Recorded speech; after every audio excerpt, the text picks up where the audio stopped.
Alors, par contre, je suis assez surpris de voir que la droite défend tant que ça le service public. Je suis assez content de voir ça parce qu'il y a des choses qui évoluent, parce que j'ai pas pu voir ça beaucoup et j'ai pas beaucoup entendu ça depuis quelques jours, la défense du service public. Mais tout arrive, donc profitons-en. Dossier numéro 9, modification des effectifs du personnel communal. Plusieurs agents remplissent les conditions requises pour accéder au grade supérieur par avancement et sont appelés à être inscrits sur une liste d'aptitudes. La Commission administration générale et finances propose au Conseil municipal la création des postes suivants. Donc vous avez la liste des 19 postes. Et ainsi de supprimer en contrepartie, au fur et à mesure de la nomination de ces agents dans leur nouveau grade, les postes suivants, c'est-à-dire aussi 19. Les suppressions de postes ont été soumises pour avis au comité technique du 1er décembre 2015 qui en a pris acte. Deuxième point, plusieurs agents remplissant les conditions d'avancement au titre de la promotion interne ayant reçu un avis favorable de la commission administrative paritaire, CAP, en date du 12 juin 2015, il est proposé à la commission administrative générale et finances de décider la création de 4 postes d'agents de maîtrise et de supprimer en contrepartie, au fur et à mesure de la nomination de ces agents, dans leur nouveau grade, les postes suivants, donc les 3 postes que vous avez, 3 postes d'adjoint technique et un poste d'adjoint technique de première classe.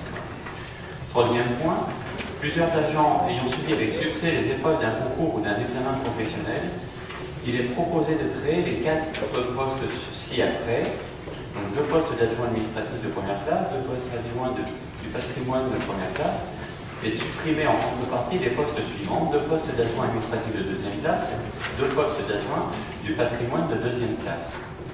Ces suppressions de postes ont été soumises pour avis au comité technique le 1er décembre, qui en a pris acte.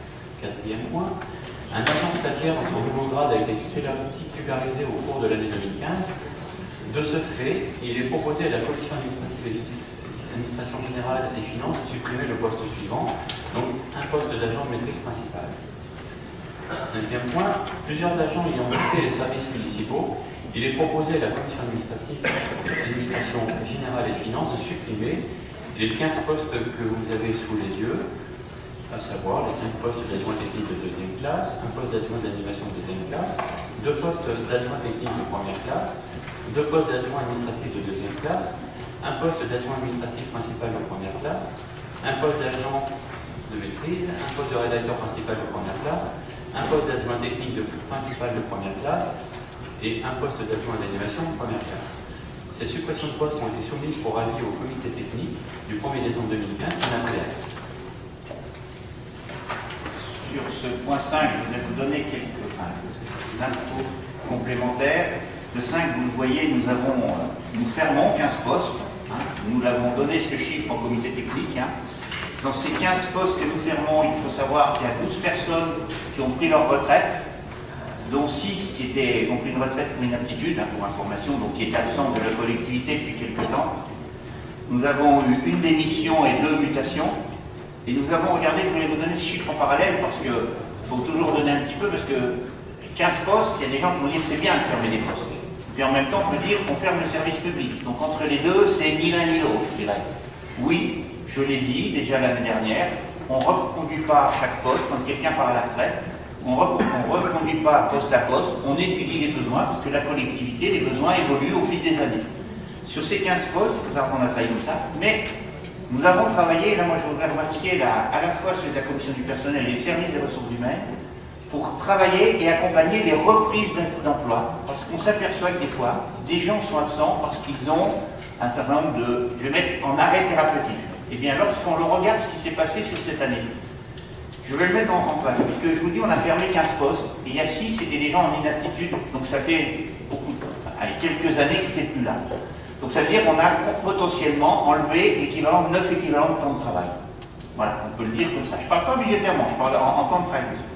Eh bien, nous avons travaillé avec des gens, et il faut savoir que sur l'année, on a eu 13 personnes qui ont repris du travail après un arrêt thérapeutique. Alors, il y a plusieurs cas de figure, des gens qui étaient complètement arrêtés, qui ont pris à mi-temps, des qui étaient complètement arrêtés, qui sont revenus à temps plein, d'autres qui étaient à mi-temps thérapeutique, qui sont passés à temps plein.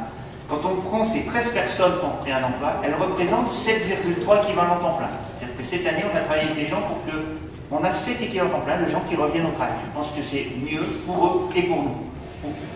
On a eu une personne qui est revenue en disponibilité. On a eu 5 personnes qui étaient en temps partiel choisies, qui sont montées à temps plein. La personne sur laquelle on a pris la délibération l'autre temps, qu'on a monté de 0,8 à 1, quand on regarde bien, en fait, ce temps de travail, on a retrouvé, en refaisant revenir le temps de travail, 9,6 équivalents temps plein sur l'année. Donc, à quelque chose près, en travaillant avec des personnes qui étaient en arrêt thérapeutique, leur situation s'est améliorée. Si elles ont repris, il ne faut pas interpréter ce que je dis. Mais en travaillant sur le poste de retour, parce que souvent, la difficulté, c'est que la personne n'est souvent pas en capacité de reprendre sur le poste qu'elle avait. Moi, par exemple, on a travaillé, alors c'est pas que cette année, quelqu'un qui était en poste technique, qui ne pouvait plus le faire, et maintenant il est référent pour l'État, il n'avait rien d'un animateur. Ben, je peux vous dire que dans le secteur où il est, on en fait du bien, on en dit du bien, il est allé sur son poste, et il y a quelques années, on ne l'aurait jamais pensé comme animateur. Mais on a eu un travail des ressources humaines, et je voudrais remercier le service dessus pour dire quel est le poste qui va, parce que quelqu'un peut être embauché sur un poste, et à un moment, voilà. Et un poste technique qui finit comme animateur, je peux vous dire que, quels que soient les gens, ils m'en disent tout du bien, donc je trouve qu'on a vu. Donc il y a quelque chose près, les postes. C'est aussi, quand on parle de faire des économies, puisque quand on parlera dans quelques temps de budget, on le dira, c'est aussi un moyen d'avoir des économies sans qu'obligatoirement ça a un impact. Des questions sur cette délibération? Oui. Simplement une observation. Je veux dire, nous nous félicitons qu'enfin, et ça ne semblait pas être le cas auparavant, on ait pu respecter la procédure dans sa forme, c'est-à-dire de solliciter au préalable l'avis du comité de travail. Voilà. Je sens ici. Oui, toutes les choses peuvent arriver. Voilà. Tout arrive. Mais quand vous dites avant, ça serait intéressant de savoir comment, parce que je crois qu'une fois, on s'est fait prendre un petit peu par les délais, et il n'y en avait pas tant que ça. Et d'ailleurs, sur cette histoire. Ah bon? De toute façon, on ne peut pas remonter plus d'1 an et demi. Que je sache qu'il y a plus d'1 an et demi, vous n'étiez pas là. Sauf si par contre, je suis intéressé. Si vous me dites quand vous étiez élu il y a 2 ans, ça se passait pas bien, je suis preneur parce que je crois que vous étiez à la ville voisine il y a 2 ans. Alors, on dit qu'il y a un rectificatif à faire là. Vous voyez, je sais pas. Excusez-nous, on a fait donc un copier-coller au niveau des délibérations. Quand on reprend le petit 1, c'est la commission d'administration générale et finances propose au conseil municipal de créer. Donc il faut qu'on retrouve cette même phrase pour le deuxième point et sur l'ensemble des points. C'est-à-dire que c'est bien la commission qui propose au conseil municipal de. C'est pas la commission qui a décidé la création. Voilà, c'est bien le conseil municipal, d'accord. Voilà, comme ça c'est le copier-coller. Vous l'aviez noté, vous aviez humblement. Non, vous ne vouliez pas nous le dire pour pas nous. En difficulté.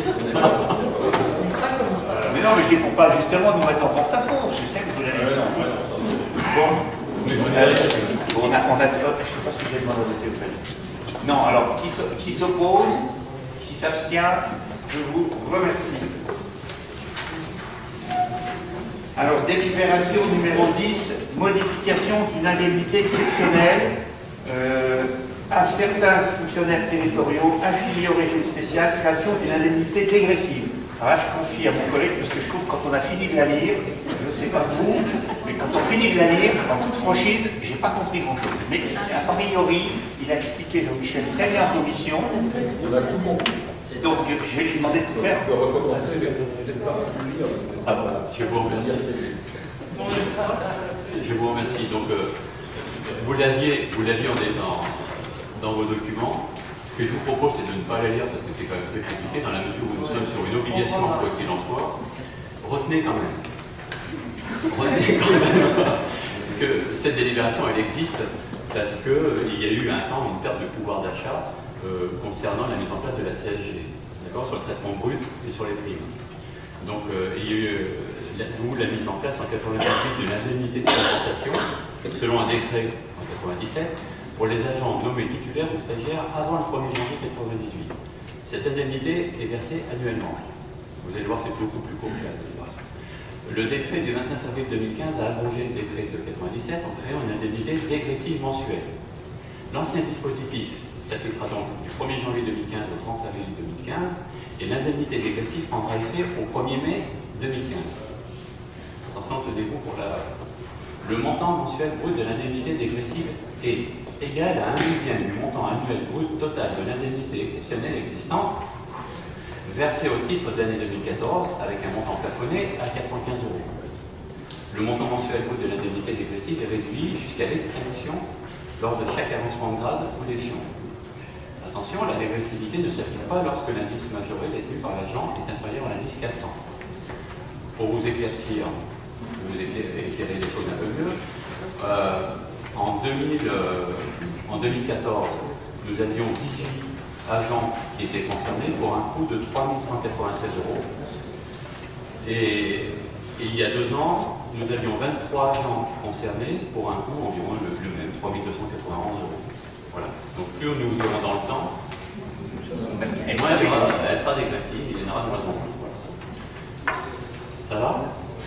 Je vous remercie. C'est typique d'une délibération qu'on est obligé de prendre et qui, de toute façon, je crois que si on votait contre, pour quelle que soit la raison, elle s'appliquerait, que ça s'intégrerait. Alors, par contre, chacun est bien libre, mais. Alors, qui est contre? Qui s'abstient? Non, mais je pense qu'on a tous compris le résumé. Non, en fait, les gens, ils regrettent dans la carrière, l'indemnité, elle baisse, et puis jusqu'à ce qu'elle atteigne. C'était pour rattraper les premiers grades de la. On en parlera à l'apéro si vous voulez. Bon, je vous remercie. Alors, nous passons dans le volet des finances, avec la délibération 12. Donc, je rappelle que la 11 avait été retirée. La 12, l'attribution anticipée de subventions reprises au budget primitif 2016. Une délibération qu'on propose tous les ans, avec les mêmes modalités que l'an dernier. Pascal? Comme M. le maire vient de vous le dire, donc cette délibération, on la prend tous les ans pour l'attribution de subventions anticipées aux associations. Donc elle concerne Horizon Musical pour 3 500 €, la PAIB qui gère Graines de Mai donc pour 4 000 €, au niveau des sports, donc la 6 heures pour 70 000 €, le judo pour 1 000 €, le foot féminin pour 10 000 €, le handball féminin pour 2 700 €, le handball visorien pour 2 700 €, la Romia pour 700 € et la S6 tennis pour 4 500 €. Le montant total des subventions de fonctionnement aux associations attribuées par anticipation s'élève à 96 400 €. Donc elles seront mandatées en début d'exercice budgétaire 2016 à la nature 65 740. Je rappelle que nous avons fait comme l'an dernier, nous avons contacté, certaines avaient contacté, mais on a rappelé tous celles qui avaient des salariés, parce qu'on sait qu'il y a des problèmes de trésorerie avec les subventions qui arrivent en cours d'année, en leur proposant un tiers. Certaines ont dit non, on peut. Et par contre, pour un la paille, ce n'est pas des salariés, elle sera versée plus tard, elle sera versée en mars, donc les autres seront versés dès qu'on pourra sur janvier. C'est la paille, c'est parce qu'en fait, leur grosse activité, c'est Graines de Mai, et c'est en mai qu'ils ont toutes leurs dépenses. Ils commencent à payer des artistes qui vont venir au point de vue d'avril. Et en fait, si on leur verse la subvention au mois de juin, une fois que c'est passé, c'est compliqué. Donc là-bas, il n'y a pas de salariés, mais c'est par rapport à une grosse manifestation qui est là. Je n'ai pas regardé, je pense qu'il n'y a pas un gros écart. Est-ce qu'il y a une manifestation de plus l'an dernier? Il y a le tennis. Il y a peut-être le tennis, oui. Parce que, voilà. Et la Romia, c'est une petite subvention, mais comme on est 3 villes à intervenir, c'est le tiers de la nôtre. Puisqu'en fait, ce qu'on propose, c'est le tiers de celle de l'année d'avant. J'ai rencontré, je vous donne ça, on va faire l'autre, puis après je vous dirai, je vais lire les associations. Qui est contre? Qui s'abstient? Je vous remercie. Alors, nous avons fait dans cette salle une réunion avec des associations sur lesquelles je leur ai confirmé que pour ce que j'appellerais la convention de droit commun, c'est-à-dire celle qui est pour le fonctionnement, ne soient pas inquiets par rapport à 2016, qu'on respecte sur les mêmes montants, que tout ce qui est activité spécifique, on le regarderait au coup par coup, parce que les activités spécifiques, on a rappelé qu'une spécifique, elle devrait rester exceptionnelle, donc on regardera et on va lire, je leur ai dit, on a changé un petit peu d'imprimé, on va regarder les déclarations qu'ils vont nous donner comme éléments, on va leur demander des éléments précis qui va peut-être nous permettre d'affiner peu à peu des règles pour que d'avance on puisse dire, voilà, au vu de ces éléments-là, combien on peut aller sur les subventions. C'est-à-dire qu'il ne faudrait pas, vous le voyez un peu partout, en ce moment, beaucoup de collectivités, je ne vais pas faire de jugement, sont en train de bouger les subventions d'associations. C'est dans d'autres instances que je peux prendre des positions. Ici, c'est de se dire, des associations, ça bouge. Attention, il faut qu'on leur donne dans certains cas un peu de stabilité, il faut qu'on définisse un peu les règles. Et effectivement, je leur ai dit que, par exemple, on regardera, et je le redis parce que ça me paraît important, celles qui ont des salariés, celles qui n'en ont pas, celles qui ont des fonds propres. Si on a trop de fonds propres, je leur ai rappelé qu'une association n'a pas vocation à thésauriser, que nous on ne peut pas financer. Je l'ai redit. sauf s'il y a un projet. On peut imaginer que quelqu'un thésaurise un peu parce qu'il y a un projet dans l'association sur 4-5 ans. Que ceux qui ont des salariés veulent avoir un petit peu d'avance pour avoir leurs 3-4 mois de trésorerie, on peut comprendre, mais que du coup, on regardera le nombre d'adhérents, parce qu'on sait aussi qu'il y a des associations qui ont peu d'adhérents, donc on se pose la question, est-ce qu'on peut continuer d'aider autant ceux qui ont moins d'adhérents? Il y a ceux qui font pour eux, alors qu'il y en a d'autres qui font pour les autres, c'est-à-dire que c'est pas la même chose. Donc on a dit tout ça, et on regardera aussi, je leur ai dit, toutes celles qui étaient sur les 3 villes, il faudra qu'on regarde avec elles pour voir si, alors peut-être que ça sera qu'une ville, ou peut-être qu'on voit avec les 3 autres villes, si, là je me dis, on pourrait peut-être avoir une réflexion avec les autres villes, à défaut d'être dans l'intercommunalité qu'on a un petit peu débattu l'autre jour, est-ce qu'on ne pourrait pas se définir nous-mêmes des clés de répartition pour que les associations ne soient pas soumises aux aléas de possibilités qu'on a plus ou moins. Voilà. Donc moi, on va travailler le dossier à l'imprimé pour qu'on ait tous ces éléments-là. Et je leur ai rappelé, parce que même si on a beau le rappeler toutes les fois, qu'on devait être invité aux assemblées générales, parce que c'est bien le moment où on peut voir si l'association a une activité complète. Alors il y en a certaines qui vont dire on n'a pas besoin d'aller à l'assemblée générale, on voit, mais quand même ça conforte. Je le dis, parce qu'on en a quelques-unes qui ne nous invitaient pas, et je crois que si elles ne nous invitent pas, on n'étudiera plus les dossiers. Je l'ai dit, ça fait peut-être un peu répression, mais à un moment, on ne peut pas être les seuls destinataires d'un imprimé. Alors je pense que 99% sont pas dans ce cas-là. On a quelques-uns, on peine à savoir quand même ce qui se passe. Il faut qu'on aille tout chercher. Je trouve que c'est pas notre rôle. Notre adresse n'est pas connue pour quand on fait une subvention. Voilà, je l'ai dit. Et une information que je vous donne dans l'organisation, on le retrouvera. Il faut savoir, je le dis par rapport au gymnase, il faut savoir que jusqu'à maintenant, nous assurions la fermeture des gymnases les soirs, et que je l'ai dit très clairement que les associations seraient responsables de la fermeture du gymnase. Je pense que nos personnels, à un moment où c'est quand même moins cher, 1 euro veut toujours 1 euro, mais on sait tous, que nos personnels ont autre chose à faire que le soir à tourner pour aller fermer le gymnase, pour vérifier s'il est fermé. Et si les associations ne le ferment pas, leurs états, on verra ce qu'on en fera. Et je leur ai rappelé qu'on ne fermera plus, qu'ils sont chargés, comme quand on sort de chez soi, fermer la clé, éteindre les lumières, éventuellement couper le chauffage. Ça ne me paraît pas impossible à faire. Je n'ai pas entendu d'associations qui ont contesté, je veux dire, je n'ai pas demandé leur avis, hein. Je suis désolé, j'ai dit ça sera comme ça. Mais voilà, je le dis parce que je trouve qu'effectivement, à un moment on parle de faire des économies, hein, je ne le cache pas, on le sait tous. 5 soirs, 1 heure de nuit, 10 heures de travail. Chaque soir, on consacre 10 heures de travail pendant une quarantaine de semaines. Ça fait un quart de temps. Moi, ce quart de temps, on peut le faire ailleurs. Soit on le fait ailleurs, soit on fera des économies, mais voilà. Donc moi, je l'aurais dit, et c'était au 1er janvier. Par contre, effectivement, on va organiser pour quand même que si... je pense que ça devrait être fermé, il n'y a pas de raison. Et du coup, le premier qui utilisera sera chargé de l'assemblée, quand les personnes qui font le ménage arriveront, on verra les sonneries. On a bien responsabilisé les gens à nettoyer, je ne sais pas pourquoi on ne pourrait pas les responsabiliser. Parce qu'en fait, ils tournent, mais c'est rassurant. Donc, du coup, je pense que l'association, de toute façon, il y a un gars qui passe. Voilà, donc c'est dur. Donc par contre, peut-être qu'on regardera si à un moment on va des lumières à 2h du matin, quand on sortira du conseil municipal, on aura peut-être trop longtemps, on ira voir, et oui, à 2h, on est rarement sorti si tard. Si ce soir on finit à 2h, c'est qu'on a beaucoup débattu sur les dossiers. Et là, j'en ai nous. Voilà. Donc, il va avoir des choses évidemment. Non mais oui, allez-y. Tout à fait d'accord. Aujourd'hui, il faudrait qu'on arrive, cette fois-ci au niveau communautaire, à avoir une règle commune d'attribution des subventions et que ces subventions soient accordées non pas sur un simple projet, sur un compte d'exploitation prévisionnel, mais sur des documents comptables complets qui comprennent l'année d'avant, le budget, mais surtout le bilan. Il n'y a qu'à travers le bilan qu'on peut avoir effectivement, je dirais, le trésor de guerre de certaines associations. Alors, on l'a en général. Par contre, où on est un peu moins vigilant, c'est dans des petites associations, et je dirais que ce n'est pas péjoratif pour l'activité. On a des associations sur lesquelles on donne 200-300 euros. Bon, c'est vrai qu'on sait les bénévoles. Mais là, par contre, l'enjeu, je pense que ce n'est pas sur celle-là que vous parlez. On est d'accord. Mais par contre, effectivement, on est d'accord, c'est pas celle-là. Celle-là, il faut qu'on... C'est normal, mais c'est pas des gros montants, celles-là ne vont pas changer. Qu'on leur dise, on vous augmente ou on baisse, ça ne change pas beaucoup, on ne fait pas beaucoup d'économies. On est effectivement, toutes celles qui arrivent à un certain niveau, mais quand je dis justement les fonds propres, les salariés, les choses comme ça, on voit bien que c'est les associations, et il faut qu'on travaille avec elles, je le redis, pour les activités exceptionnelles, qu'on le sache d'avance.